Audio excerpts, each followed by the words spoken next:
quite the festive atmosphere here in Ankara's Gulu Park. Protesters taking to the streets. As you can see, it's quite a diverse crowd. We have men, we have women, we have children, families all here waving flags and chanting for the government to resign. Now, the Prime Minister did come out and say that he was going to hold a referendum in Istanbul on Gezi Park and say that that should pacify protesters, that their demands have been heard. But talking to protesters in the street, they say this is a lot bigger than a park.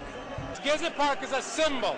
It's the spark, that set the tinder on fire because, the Prime Minister needs to listen to citizens. Everyone should have a right to think whatever we want to think about and, live as we want to do, and the government has no right to interfere with that.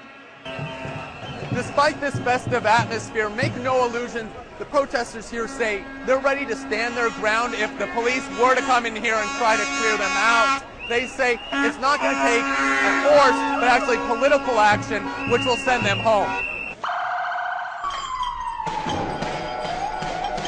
The jovial carnival atmosphere quickly turned to this shortly after midnight when police engaged the protesters.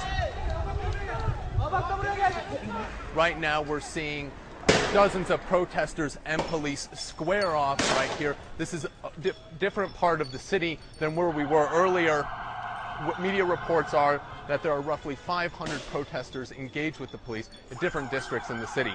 From what we've seen tonight, it's obvious that the protesters aren't ready to give up quite yet.